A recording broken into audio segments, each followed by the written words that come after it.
Today on the podcast, we're on the right-hand coast of America. If you're looking at it like it's a map, we're with a longtime hasher with lots of stories to tell. Welcome on the podcast, Bronco Buster. Welcome. Thank you very much, Ra. Pleasure to be here, Let and I've known you for a long time.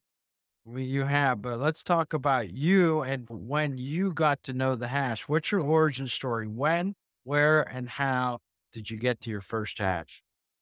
The first time I ever hashed was on July 4th, 1986, in Mexico City.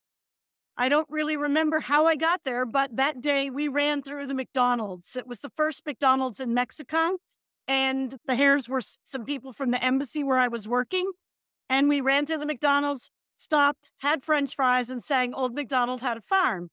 And I guess you could say I was hooked. I hashed a couple times in Mexico, 1986 to 1988. And then I didn't hash again until 1998 when I moved to Kenya and started Let, hashing with let Nairobi. Okay, let's just talk about the quick thing about Mexico, because Mexico City hash has had a come and go and come and go, and sometimes the city's gotten a little dodgy for the hash to keep going. What do you remember about it in terms of how many people were on it? Was it a run, a jog? Was it a find the trail? It was more of a social group. There was running and walking. I only did it a few times, but I recall it was more based in the suburbs rather than an urban hash. I remember going to somebody's house with a swimming pool. That was tons of fun. I think I have pictures of us crossing a railroad track somewhere. It was a small group of people, maybe 10 to 20, maybe 30. There were some kids. I was pretty new at it, a bunch of dogs. Nice group of people. And then I worked at the American Embassy as a U.S. diplomat, and then I transferred postings. There was no hash in Buenos Aires. But even the place where the McDonald's was a nice upper middle class suburb, and it had a fancy McDonald's because it was a big deal in 1986 to have a McDonald's in town. Do you remember when you finished those first runs with Mexico City? Did you know there were other hashes in the world? Yes. Oh, for sure. Yeah, they told me all about it. And I don't remember exactly who invited me to go to the hash amongst my colleagues. But yeah, they told me all about the history of the hash and that there were hashes all over the world. I thought that given my up and coming lifestyle, because it was my first tour, that this sounded like a good thing to do. My second posting was Buenos Aires, and there was no hash in Buenos Aires in 1988 to 1990 when I was down there. So I didn't hash. All right. So you probably didn't pick your posts on the next place having a hash, but what was your landing like in Africa? It was great. I did briefly stop in Colombo, Sri Lanka, where they did not hash on the weekends. Monday was, I believe, the men's hash, and Wednesday was the mixed hash. Unfortunately, due to my work schedule, I wasn't able to join them because I didn't get off work till 5 to 7 p.m. and traffic was horrible. So I went once, I think, in Colombo, but later met all those guys elsewhere around the world, like Hart, like all those guys. Yeah. Talk And about when your hashing resumed. When you change postings in that role with the American Embassy, is hashing encouraged? Was it encouraged? Was it don't ask, don't tell? What was the policy on that? the hashing depended on the country and the place and the security and the people. It was generally an expatriate group of non-Americans and local people, mostly expatriates who were resident in the country. We were never prohibited for going on the hash. You had to make sure you weren't doing something stupid on the hash that would reflect poorly on your job, which you held 24/7, 365. But no, and it was in the old days where you had to really work to find the hash. Some countries would call the British embassy and ask, or the Canadian embassy, but usually one of the Commonwealth countries to ask if there was one, how to find out who was in charge, give them a call. You could ask within the embassy. Sometimes people knew, mostly they didn't. I did seek it out. It was never that hard to find. Once I got there to Kenya, it the schedule fit my schedule and everybody was really nice. And I just started doing it. And unfortunately, when I got to Kenya, I started on July 4th, 1998, because that's my anniversary date, of course. And then I had just missed going to Vic Falls. And I was like, what? What? Because one of the security contractors or something at the embassy had invited me to the hash, and I had missed Vic Falls. I was so crushed because I'd wanted to go to Victoria Falls, and I heard it was a great hash. When I lived in Nairobi, it, we hashed Monday nights, but we had out of town weekends, and it was a ton of fun. So many of the hashers were Kenyans and local expats that it was a great way to learn about the country you were living in. When did you get involved in terms of setting a trail? Was that easy to do? Oh, no. I first set a trail in Kenya, and it was a real experience because mostly when I was in Kenya, I would drive around in my big Ford Bronco to and from work and around town going to restaurants. When I actually had to get out of the car and walk around my neighborhood on foot, it was a whole nother experience to be walking along these two-lane roads with big Land Cruisers and Toyota and other Nissans and Pajeros and Range Rovers and the British cars driving by that you're like, wow, now I know how like the average Kenyan feels when they're walking on these roads. This is awful. And it was great. I mean, I got to see my neighborhood like I never had before and find those crossings over the sewage creeks and the electricity cut lines. I'd been on a number of trails, so I was familiar, but it was like just every time you scout, it's always a completely new thing. So that was the end of the 90s. Internet certainly had made it to a lot of places in Africa then. How were you communicating hash trash or anything like that? I think it was paper hash trash. We probably had phone numbers that you could call each other. You're right. Email was just starting, but not everybody had it. And in Kenya, it was very expensive because a lot of people had pay as you go. I Right. didn't even have a cell phone then. I just had my work phone number. So I guess you got the information at trail and then you jumped in your car. I jumped in my 1984 Ford Bronco and went on out. That was an experience in itself. Matter of fact, Okay, I let's Matter of fact, I used to carry a machete under the front seat just in case when we were out in the bush or something, if I had any problems, I thought you never know. Somebody had suggested that. I'm like, that's crazy. They'll kill me. But really, no, it never happened, but it was fun. And, you know, yeah, I guess you'd go down swinging. yeah, Let's for talk some let's talk about that Bronco and how you got your hash name. overseas when you live when you live overseas as a diplomat, the government doesn't provide you a car. If you want a car, and most places you do because it's not an urban environment, you have to buy one, either bring one or buy one. I brought one from a predecessor at the embassy. It was a 1984 Ford Bronco. It had four-wheel drive. It had no air conditioning. The water pump had been replaced, and it leaked oil like a sieve. I used to drive it around and up country, and I would take a case of oil in the car with me because it would lose oil. One day it died on the first running of the original Nairobi hash because the original hash split from the big hash and it died on the first running. And there I was, and thus Bronco Buster.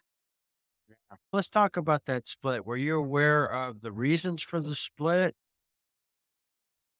The Nairobi hash had gotten really big. The core group of hashers, resident Kenyans and expatriates who had lived there a long time, preferred a smaller group. And it was harder to do runs for 150 people and things like that. So this was like in around 19, it had a split, I don't know, 10 years earlier or something, and it all fell apart and they'd all rejoined. Must have been 2000. A small group decided that it was too big and they decided to split off. And then they called themselves the original Nairobi Hash House Harriers. And there was a lot of disagreement and hard feelings amongst all the hashers. The Nairobi hash didn't really understand it. And there was a lot of bad feelings. But on the other hand, they worked through it. And now the original exists. They have a Sunday hash. The regular Nairobi hash exists. So they've learned to coexist, which is good. It's great. They did all pull together when they had the 2014 Mombasa run. They also did Africa hashes like in And Africa. Yeah. 2001, 2003. Those went around Africa. So I would travel around to those with the Kenya gang. And it was a lot of fun. I had my seat in both worlds, the Nairobi hash and the original Nairobi hash. They eventually all realized that Nairobi was a big enough city to have more than one hash. How did they handle circle feeding and drinks when it was the plus 100 pack. We always started at a bar or a pub. Then the on after was at the bar or restaurant. Frequently, there were some that were owned by hashers. It was pay as you go. And I think maybe your dues got you one beer, maybe one or two, but you were usually on your own inside. On occasion, the hares would provide food. They would have nyama choma, which is barbecue, or they would have something or not, or you could order at the restaurant. And then the party just started from there because everybody stayed all night. Now you have to remember, this is a Monday night. In reality, a lot of the people who stayed out Monday night having a good time didn't have to go to work the next day. They had jobs that allowed them to come in early. So it was a really interesting crowd of people. What about the mismanagement? How big, how'd they turn that over? When a club splits, you talk about there's always lots of feeling like when you have a big club. How did they handle that? You remember? It just worked out. The usual suspects became mismanagement in each of the groups, really. Neither group suffered, and Nairobi stuck to their normal, usual calendar. The original group did its own thing. The original group always participated in the annual Novaisha Relay the first weekend in October. We'd put up a team, and then, but the hash was so big, you had to have all these other teams. Matter of fact, one year, a team came over from Dar es Salaam, and I believe Shakespeare was there. He and the team stayed in my house. Neat. Were you able to get on mismanagement there? No, I was not on mismanagement. No. Now, who were some of the people? Who were some of the usual suspects, key Kenyan hashers there? Of course, one of the most famous Kenyan hashes. Oh gosh, now I'm going to forget all the names. I'm blanking on people because there's a lot of great people. I don't remember anybody from Mexico City, that's for sure, but a lot of good people in Kenya. So anyway, after that, after Kenya, I went back to Washington, D.C. and started hashing in Washington, D.C. After that, I ended up in Phnom Penh, Cambodia. Let's talk about Washington, D.C., because that's one of the mega centers hashing. When you were there, was it every day of the week? Yes, I think it's fair to say in 2006 when I was there was a hash every day of the week and on the weekends sometimes too. And nowadays we have even more, so you can find multiple hashes on different days. I guess my original kennel in DC is White House, which runs Sunday afternoons, and then there's also the Mount Vernon Hash House Harriers that runs Saturday mornings. DC Harriets and Harriers, So Happy It's Tuesday, known as the shit. Every Day is Wednesday, which ran on Thursday, located in the district, basically. We had a full moon hash that ran once a month, and then Saturday afternoon, Great Falls, Smutty Crab, the FU hash, Fredericksburg Urban. There's a lot of hashes, actually, and now we have the Hangover hash, and we have the Ladies Kennel, Red Town Hash House Harriets. There's a ton of hashes. You're right, it's an epicenter. Once you're posted back at headquarters and you adjust to that life, how often were you getting out? Was getting out Saturday mornings with Mount Vernon and Sunday afternoons with White House. And then later on in the 2000s, when the Red Tent came up, that would be Sunday mornings. So I would do that as well once a month. So enough. I got to know a lot of people. And the great thing about DC is there is a ton of crossover in between the kennels. What was the state of the DC red dress? I think it was big and boom time then, right? Yeah, it certainly was. The first one I attended was 2003, and we used to be down at the old post office. There was a bar brewery there, and we were getting up to 1,000 people in 2003, 2004, 2005. Then they started having to cap it. Then there were some mismanagement issues. Then I went back overseas, so I don't really know. It was definitely the heyday, and I would like to point out that the DC Red Dress Run was founded by the Mount Vernon Hash House Harriers. Uh, I haven't been back since about 2005, 2006 to the red dress. There used to be a lingerie run part of the weekend, right? Yes, that the lingerie run is on Friday nights, and that's hosted by the GC Full Moon Hash. It's a different bunch of people. There's always a lingerie run, and then the red dress run the next day. On Sunday mornings, there's always the Hangover Run, which was at the Hash Hotel, because usually there was a Hash Hotel, and Spinal Tap and Hasher Humper would bring mimosas. Then later that afternoon, people would go off to White House. So it was a long weekend. It was a ton of fun. And it Yeah. still is fun. They're still doing it with smaller crowds, but they're still doing it. Yeah, there was so many events. Did you go to the baseball game, Harris? No. No. Wait, the time Uh, we went to the baseball game and somebody got ba almost got somebody arrested? got somebody got banned after that? Yeah, I think I was there. Yeah, I used to home, Never my wife mind. was had a showdown with a police officer who Oh, said, no, that was "You can't be out here with a drink," and she said, "I'll just finish it," and she reached for a gun, but we said, "No, no, okay, we'll just put it down and pour it out here." Yeah, it was crazy. I remember going to one baseball game with hashers. I don't remember it being under the auspices of Red Dress Weekend. I don't think it was a red dress. I think it was just a baseball game hash that almost turned out badly. Yeah, anyhow. It might have been organized by one of the men, like Yeah, Magoo. Yeah. yeah, it might have been mellow foreskin. When I mentioned all the kennels, I forgot to mention the DC Men's Hash, which is the first kennel in DC. In fact, the first kennel in the country, although Fort Eustis and they have words on that frequently. The DC Men's Hash runs on Saturday afternoons in the winter and Monday nights in the summer, and it's men's only. There's a lot of classic hashers, and they're very well known because they support all the world inter hashes. They usually set trails. Magoo, Willie, mellow foreskin cheese. And the men's hash, interestingly enough, doesn't use hash names. Some of them have hash names and some of them don't.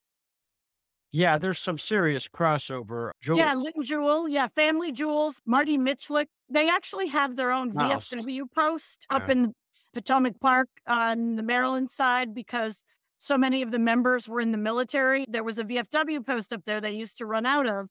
They eventually ended up all joining so that they could keep the post alive and sort of their private sanctuary. That's still having weekend parties. Yeah, with the And hashers. What about the run-ins? Washington D.C. is a national capital, an international capital, and there have been powder events and all kind of different events. Anything that you were ever there for?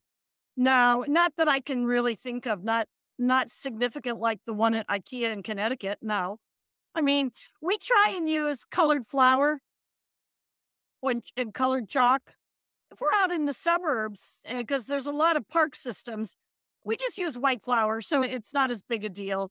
I can't think of any run-ins. I have laid flour by federal buildings, like down near the State Department. It's always an uncomfortable feeling, but you just do it. And we don't do it as much of, and I think actually after September 11th, security in Washington got a lot tighter. We don't run by the White House as often.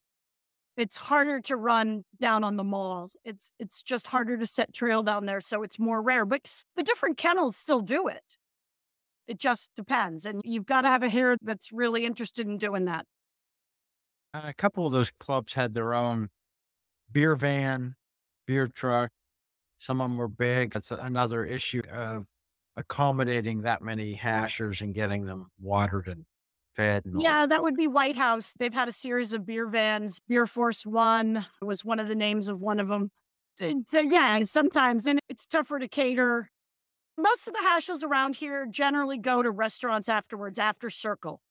They do Circle in some secluded location and then they go on to a restaurant or not, or they Yeah. just eat it and go home.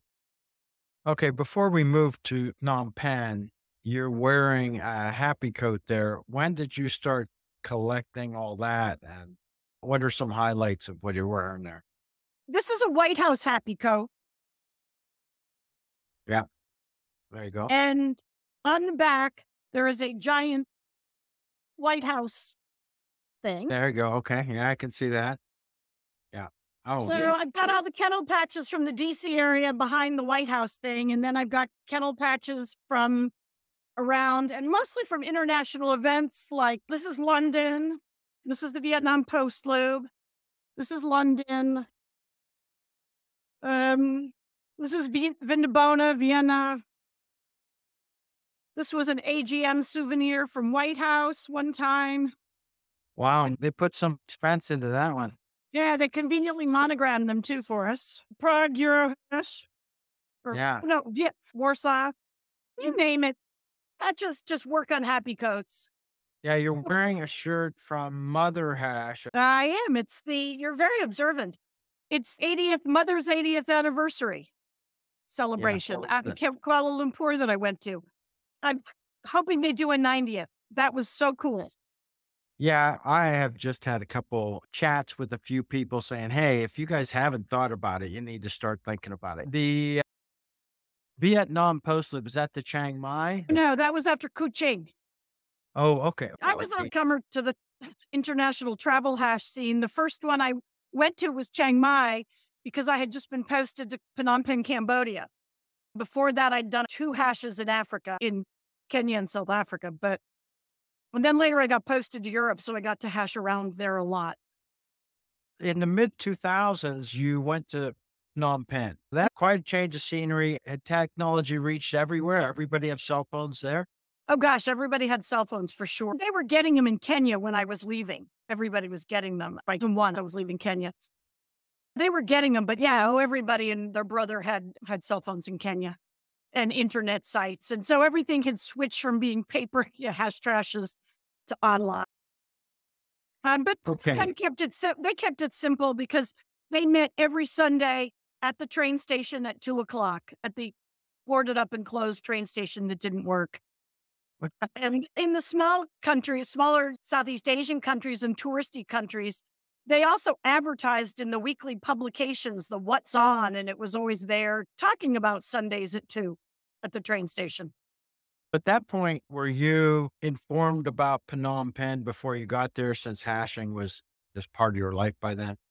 Yes, not super informed. I didn't know the people, but I knew that it met on Sundays at 2 at the railway station. And as it happened, I arrived on a Saturday morning, got taken to my residence, and then the next day I was out on the main street speaking very little Khmer, trying to get down to the train station for the hash. And I got there. And of course, once you're there, as with every kennel and every hash, there they were. There were my people. It And was fun. And then what was it like then at Phnom Penh? What was the size and makeup? it was mostly expatriate men, Brits, Canadians, Commonwealth, Aussies, Brits, Commonwealth types, a lot of Khmer women who became dear friends, some expat women, depending, but it was mostly locals or people that were living local, were in it for the long haul, school teachers, people who had businesses, people in the IT industry. It wasn't transient, really. The same people are still there. And how easy was hash travel from there? Oh, okay. There's 2 answers to that question. I'm going to go with the local answer because locally, not everybody had cars and everybody relied on motos or tuk-tuks. I eventually got a car, but the hash had a truck and it was hysterical. They rented a truck week after week and they had these big old Eskies, these big, huge orange Eskies. The truck driver would go over to some place and get blocks of ice and put them in the Eskies. And then the hares were the hash and mismanagement and whoever would fill the Eskies with beer. And then we'd all clamber into the truck and drive out into the countryside, praying we were going to come back on time and in the dark and in one piece and not get stuck in the mud somewhere. And we usually did. It was great because I didn't have a car when I first got there. So I was in the truck all the time. Eventually I got a car. People have more cars now, but it was really quite social there on the truck. And only maybe the hares or a few people who were resident who had cars. Cars were not that easy. And when I said cars, big kind of Land Cruisers, bigger 4-wheel drive vehicles.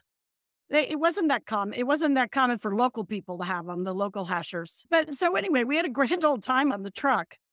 And sometimes the truck would take the ferry across the river onto this island. And we'd hash out there. And it was crazy. And things have changed there now. But back in the day, we used to run in between rice paddies. That was the best thing. Hashing in Cambodia, Vietnam is completely different than hashing in London or DC, man. Completely different. Were things changing for the period you were there? Could you tell from the day you landed to you left, was the country changing or is that not so much? Oh, Cambodia was modernizing every day. It was not a backwater. It had been 15 years since the Vietnam peace negotiations. There was a government in power and they had a lock on it. So they had problems with that, which they still have because it's the same government in power and the same guy and his son. But it was very much a modern place because the Cambodians wanted to catch up to the rest of the world. Some of the French came back, and the French Khmer came back, but they wanted to catch up with the rest of the world. And then, of course, the Japanese were hanging around and trying to invest in the North Koreans, as they do. And big buildings were going up, and the place doesn't look anything now, 10 years later, 15 years. It doesn't look anything like it was when I was there. It was still sleepy, but it had the best restaurants anywhere because it had the UN. And all these UN and NGO and USAID and DFID and all the aid organizations from every country in the world brought in their people and their projects. And oh my God, you had every kind of restaurant in the world. The only thing we didn't have was like a Lebanese place. And then some Lebanese guy came and opened one. We had French, you name it. We had Khmer food, fancy. We had Khmer, we had Thai, we had, you name it, French, Italian, the best food you could eat. When you went out of town, what Mhm. were the issues or cautions about leftovers from the war, landmines, things like that? Oh, that's the motto of the Phnom Penh Hash House Harriers on their patches and on their shirts. Danger hash with the international sign for the mines. By the time I got there in 2006, a lot of the mines had been demined and the hash knew where to go because they'd been running for a long time. We never went in any kind of territory that was mined.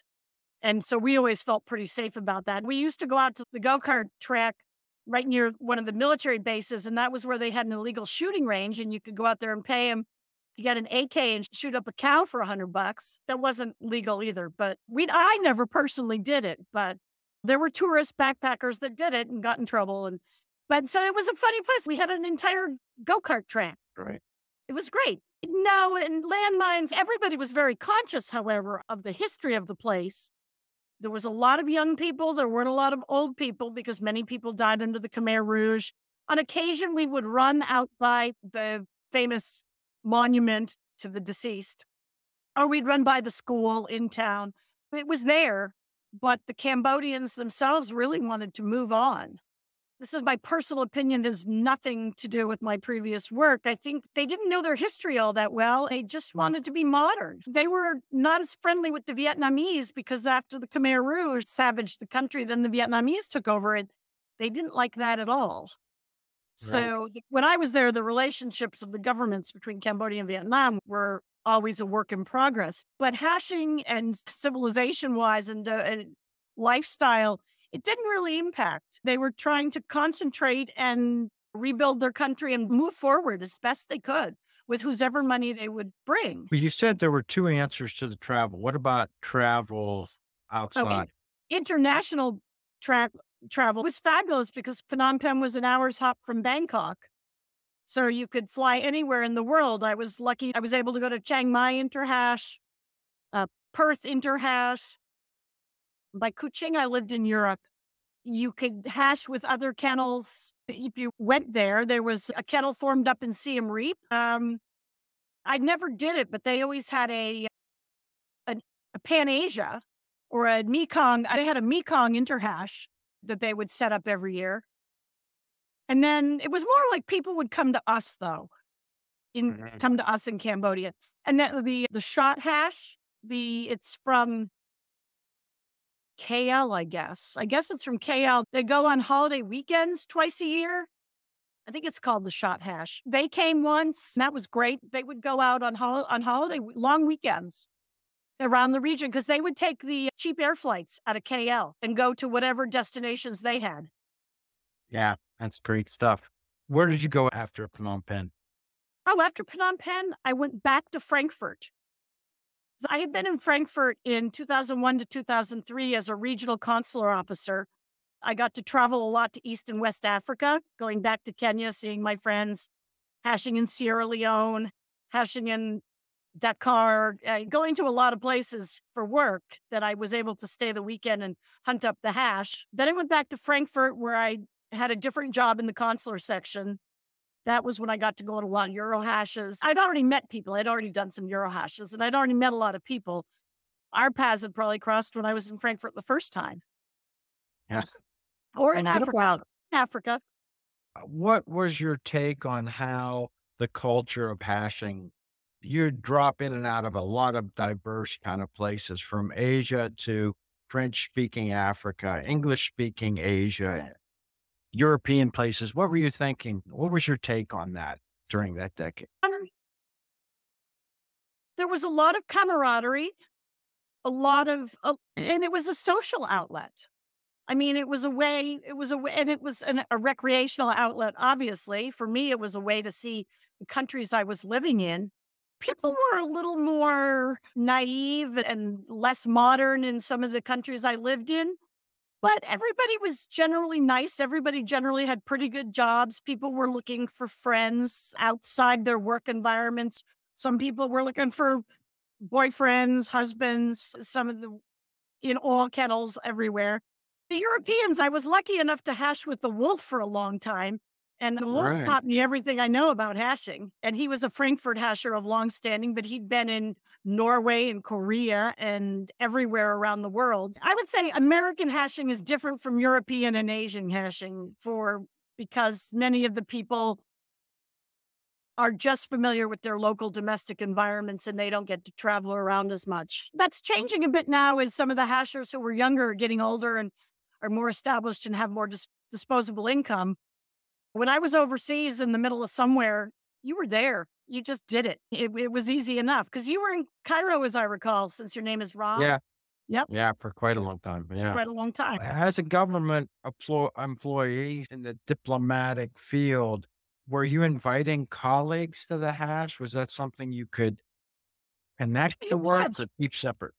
Sure, no, you could invite colleagues if you thought they would enjoy it. It wasn't like the military environment on some of the bases in Asia and stuff. You could invite colleagues, and if they wanted to come, they came. When I was a regional consular officer, I went to Uganda, and as it turned out, the ambassador was a hasher. Now, he didn't get out very often. He didn't get out very often, but he was a named hasher, and his name was Velvet Tongue, which is very appropriate for a senior diplomat. And he didn't get out very much, but he knew I was a hasher. And then, a matter of fact, one time he came to DC for official business, and I had to pick him up at the Watergate on a Saturday morning and take him down to the Mount Vernon hash because he was Nice. like, I want a hash. It was like, okay, yes, sir. You could do it, it wasn't prohibited. You had to be mindful of what you were doing, and not everybody got the hash. So I tried to recruit, but it didn't always work. But I was recruited by embassy people when I started back in Mexico. Well, you mentioned that you managed to not have to go through any extreme white powder hazmat events with people. Have you gotten hurt on trail? Oh, yes. I have earned my idiot patch. You've heard of the idiot patch, right? I What did it on Turiel. version? Yeah, there's a Oh, okay. somebody Right. makes somebody makes a patch now, and it's not on my jacket yet. Yeah, I've gotten hurt on trail a couple of times. There was some spectacular ones, but the most spectacular was Vienna Euro hash in 2017 when I managed to trip on trail number 5 and break both ankles and have to hobble out to the beer check. And King Ralph was not happy. So they took me down to the end and I had to go to the hospital in Vienna, and they didn't have any wheelchairs at the hotel we were staying in, nor did they have apparently any rolling office chairs. So I had to be wheeled in on a luggage rack into the hash room. That was pretty fun. But yeah, luckily it wasn't so terrible. I got some casts and I was able to fly home, but I was living in DC then. But yeah, other hash mishaps. No, that was probably the worst one. There's the usual you run into a stick or something and bleed, but or get stuck in the mud. But no, You've been to some places where vaccinations and medicines and pills and bug protection has happened. Have you gotten any bites or any of that stuff too, just along the way? I also lived in Pakistan and I took malarial medicines there weekly and it was fine. No, I did get dengue fever in Sri Lanka, but it wasn't really hash related. I've been pretty lucky not to get malaria or anything like that, but I got dengue and that was pretty bad. I actually had a mild case of it. No, because I believe in getting vaccines. And as a Foreign Service officer, I always got my yellow fever shot and kept all my shots up to date. If I were to step on a rusty nail or a pitchfork or something, I was tetanus vaccinated. So but I think it's important to get COVID vaccinated and keep the boosters up because you Yeah. just never know. There's been a lot of COVID passed among hashers, passed among everybody. How was COVID for your hashing experience? Where were you? Oh, I was here in DC with Mount Vernon and White House. Mount Vernon and White House put in their own policies, and we call Mount Vernon had ASS hashing, ASS hashing, asynchronous social hashing. The hares would go and lay a trail on the Friday, and the trail should be open all day Saturday and Sunday, and possibly Monday if it was a holiday weekend. And you could go out at your own time and post a picture on the Facebook group to get hair credit if anybody was keeping track. People would just show up at their leisure, and then it became critical masses at sort of the 10:30 crowd, the 1 o'clock crowd, the Sunday crowds. We ended up seeing everybody, but you didn't necessarily hash together. You had your little hash pods to keep safe. This was, of course, before the vaccines came in. And White House said something similar. They had, I think they called it ISO hashing, in search of, or something like that. And we did keep together and hashing during COVID. And of course, once the vaccines started coming in and hashes could go back to normal, still to this day, there's not as much sharing of beer bottles and beer mugs and things. And we're still watching. And the hash crud always goes around after a big hash event. You just don't want the hash COVID going around. I think that is a lasting effect. Certainly in Toronto, there was a urinal. Everybody drank out of the same urinal. That's gone. It's not coming back. Does that seem like a long time ago to you? COVID hashing, or does it seem recent? No, it seems like a long time ago. Yeah. It seems like a long time ago, but when you think back, it wasn't that long. The whole experience, just shutting the world down. Tour de Horror and pay-per-view used to do hash Zooms. He's like a DJ. He moved to Margaritaville in Florida. They would do hash Zooms early on in COVID, and he taught me to Zoom. It was great. But That's the reality of much. Yeah, Hogtown had her 32nd anniversary in Niagara in November, and a third of the people got a norovirus, and another 20% did get COVID. It's just that, yeah, the disease has changed, the names changed, but yeah, that's just what happened. So I got boosted last summer so I could go to Eurohash in the Netherlands. Because I figured it was a smart idea. It's not a bad idea and works for me. Although after Eurohash, I got a horrible cold. It lasted for 3 weeks and it was not COVID. So I'm not sure which was worse. Yeah. Hash crud is out there. Yeah, talking about people, so you travel a lot. Do you look at the who's coming list? Are there people that you see once or twice a year that you really look forward to see if they're going to show up where you're going? Oh, definitely. Oh, definitely. Or you run into somebody that you've completely forgotten about, and it's so good to see them. At Perth, I went to the Harriet luncheon on the Friday and met a bunch of fabulous people. And one of the women lived in Kalgoorlie. She was a Brit, but our paths keep crossing now all the time, either on the internet or I don't know, at hash events, at Euro hashes or world hashes. So there's a lot of people who love going to these things because I get to see old friends. I love my friends here that I hash with every week, but I also love seeing old people that we shared all these amazing times with. It's fun. Matter of fact, I'm organizing a group in New Zealand at the Interhash of Harriet. Some of the people here started doing that, and I thought, that's great. We should do more of that. And what are you calling that? The Harriet Huddle? The Harriet Huddle, exactly. The Perth ladies, the Australian women had a ladies' lunch on the Friday. Apparently, this is what I learned in Perth. On the Friday of the Aussie Nash Hash and stuff, Hammersley men would have their Hammersley men run, and the ladies would have lunch. Then in 2017 at Inter-Americas in Phoenix, Frito-Lay from Harrisburg Hershey had a Harriet Huddle at the townhouse she was staying in, the Hilton.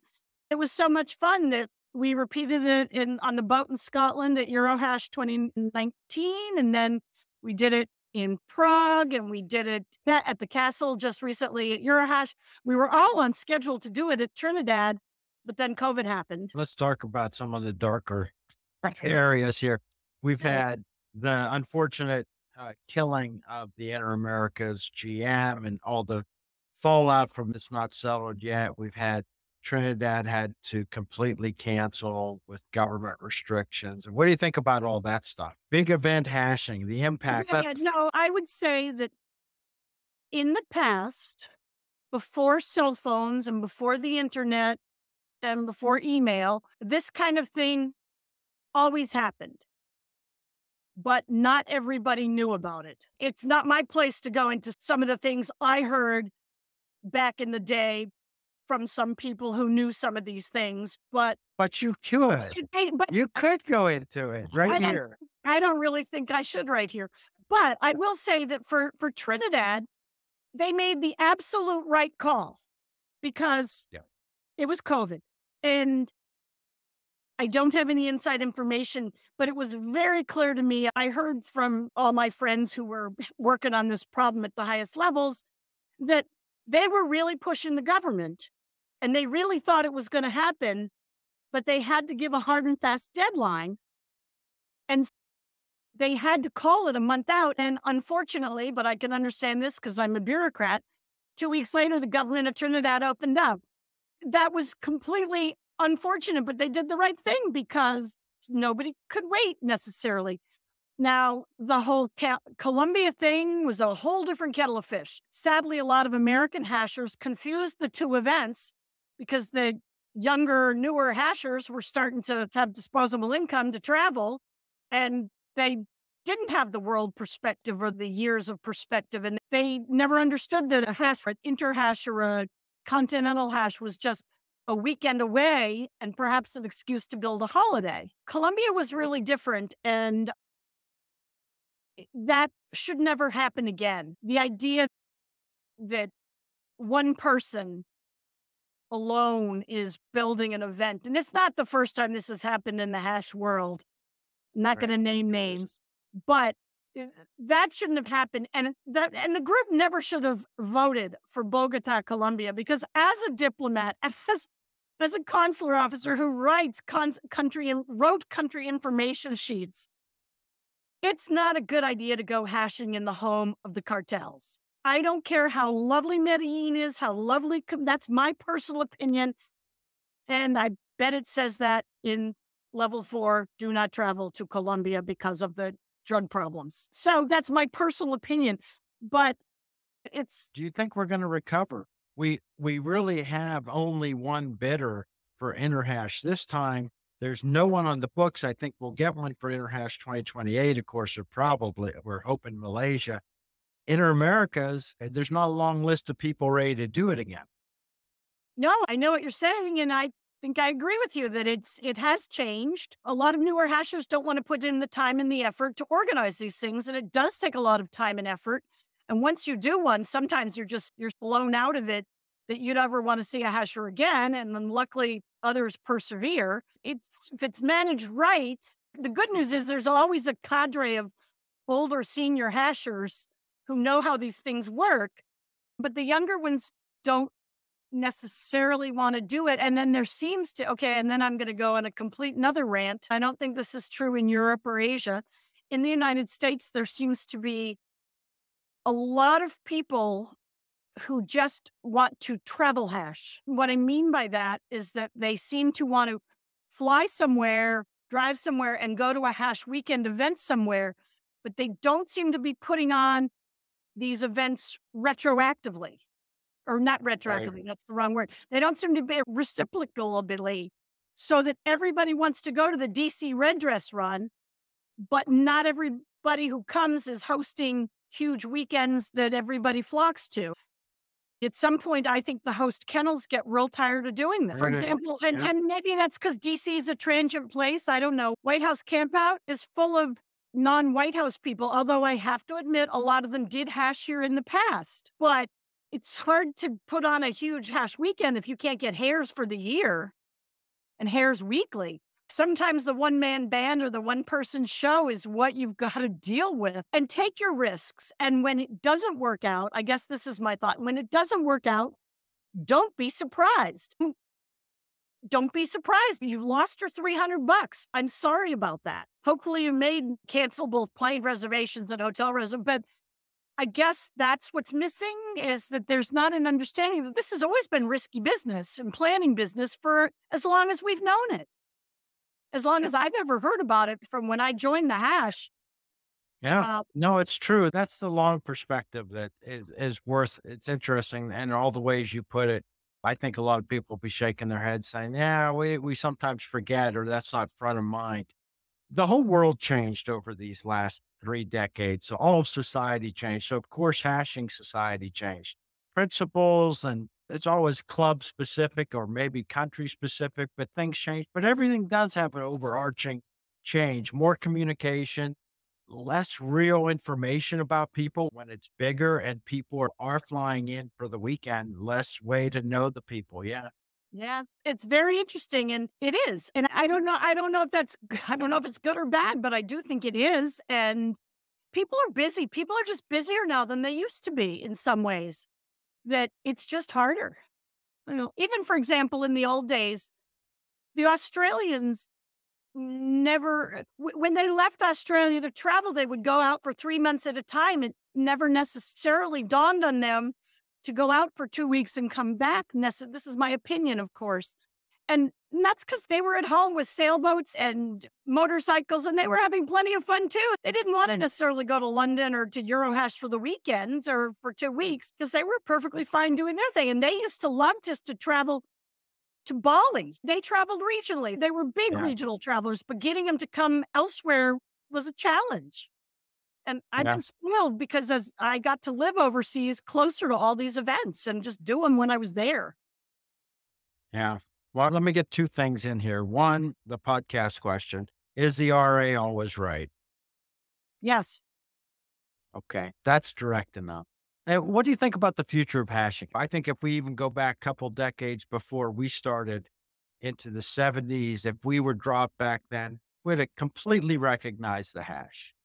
It's a bunch of people in shorts running around singing songs, drinking beer, getting off the beaten track. What do you think 50 years from now we're all gone? Is the hash going to be around? Is it going to be recognizable? I would like to hope so and think that the hash horrors will eventually grow up and take over.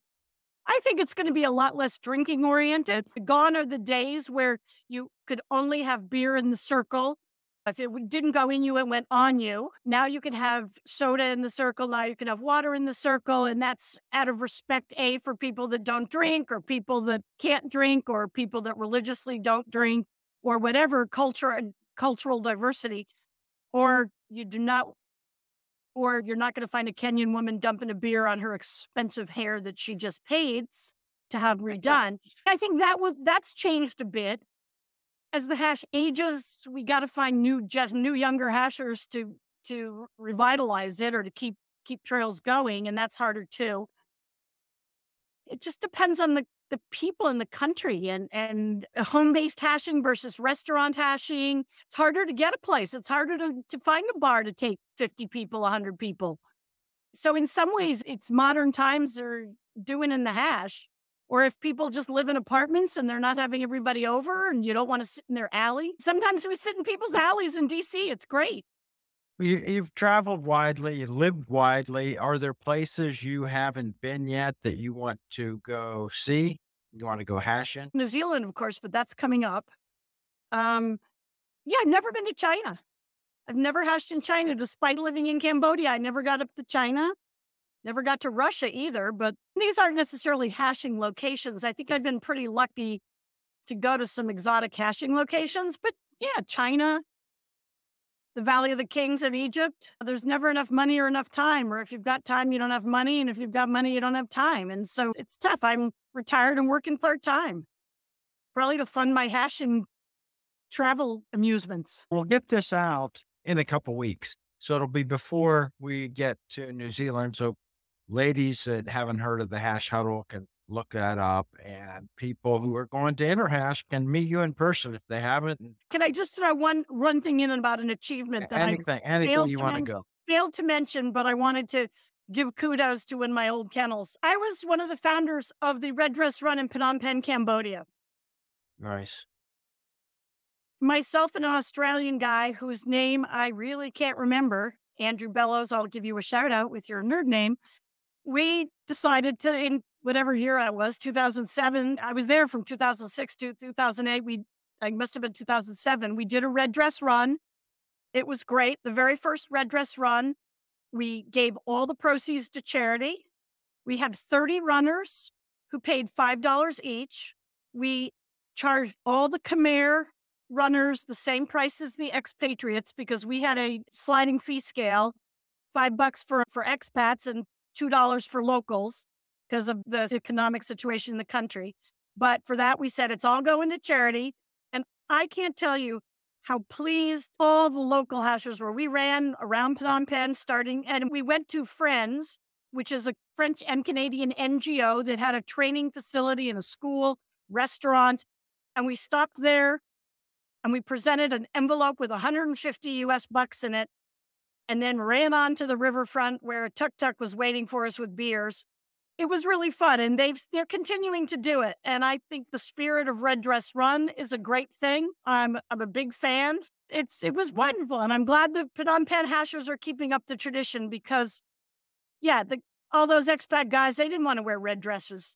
Oh no, oh no, but they did, and the Harriettes were pleased to be doing something for charity. And I think that whole aspect of the hash, the Red Dress Run, and the charitable aspect, is really nice.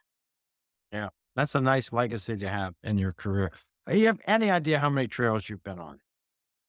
No, I don't count trails Yeah. particularly. No, and I've never been at a kennel long enough to get the swag necessarily. I just hit 400 with Mount Vernon, but I've been living here for a long time. Frankfurt gave me 150th mug because I showed back up and I had just gotten to about 100 and they're like, here, take it. So no, I don't count trails in that way. And I'm not counting countries like Higgins and Haas. Yeah. What? It sounds like 1,000 trails is probably I'll, something you passed over, I'll, though. Yeah. I'll take that. I don't Yeah. know. 25 here, 25 there. And it's too much fun, but it's almost like scuba diving. I don't keep track of every dive I do, but there's more to come. I guess I wish the Americans would get together and decide to do World Interhash or something like that. And I know the pros and the cons, or even Inter-Americas. I think it could be successfully done because I think there is a critical mass of people. I just don't think there's somebody who wants to lead the way, and it's not me. But I certainly would want to be on the committee and would help. And Yeah.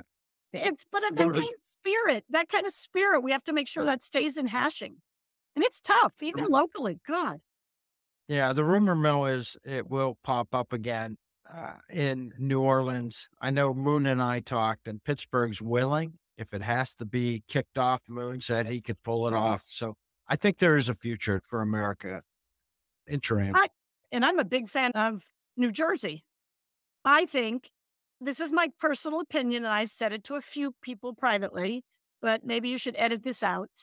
I think Rumson should sponsor either World Interhash or Inter-Americas.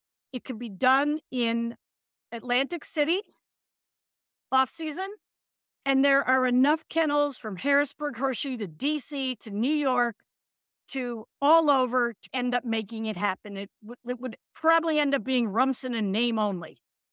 Yeah, when Summit Hash, almost a partner with them. Yeah, okay, maybe we'll try. Maybe we'll pitch the Jersey Shore Interhash. Atlantic City. No, I don't know. It's been said that you have to wait till Mr. Jackson. You talked to Hazakashi about this, and you talked to CIA about this. It's not the first time I've said that. All but right. I'm going to leave it. Definitely going to leave it in. We'll get some reactions. For a variety of reasons. I can't see us really being in DC. It's also very expensive. And don't forget that. The world has gotten more expensive. And I think that's why Hawaii bid for it, and that's why Hawaii couldn't pull it off. Yeah. And there's so many Aloha hashers, man. They're everywhere. But yeah, and that's why everybody wants to go back. That's why all the Europeans and the Australians want to go to Asia because it's cheap, quote unquote. I think it's gotten more expensive than it used to be, but it's not cheap anymore. And nowhere's cheap anymore. That's my opinion on that. Yeah. Yeah. And the truth is, even 20 years ago, 15, almost 20 years ago, when you started Interhashing, there weren't as many events. Interhash was a big deal. Sure. Now there's so many events and everybody's got patches and events and saying, well, I've got 9 events I got to go to every year or every 2 years. That does dilute the urgency of maybe these big world events don't have to be every 2 years all the time. Yeah, I don't know. That's an interesting question. You're absolutely right because everybody, I agree. The Continentals every odd year and the World Interhash every even year. It's a lot. It is different, and yeah, it's a lot. We get There yeah, have a we lot. could We could go on forever about this.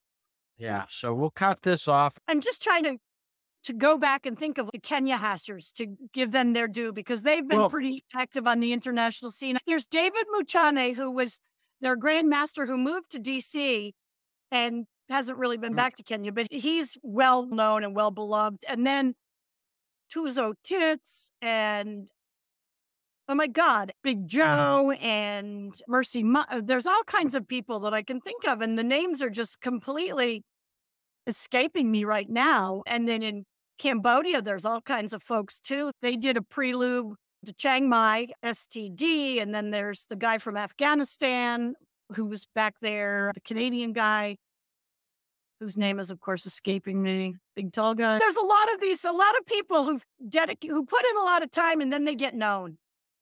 And I think it's great, and they're good folks, and they've done a lot, and the stories are legendary, at least in our yeah. own minds. Okay, we'll see you in a couple months down Okay. under. See you down under. On on. On.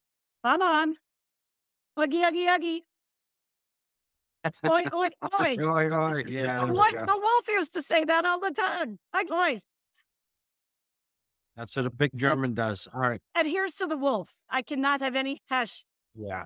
meeting of friends Yeah. without drinking to the wolf. Yeah. Anybody who's ever met him remembers him. And yeah, he was a great, bigger than life person. To the wolf and to the other hashers. On on. Yeah. On. To close the circle, here's the Hash Anthem sung by Mother Hash. Swing low.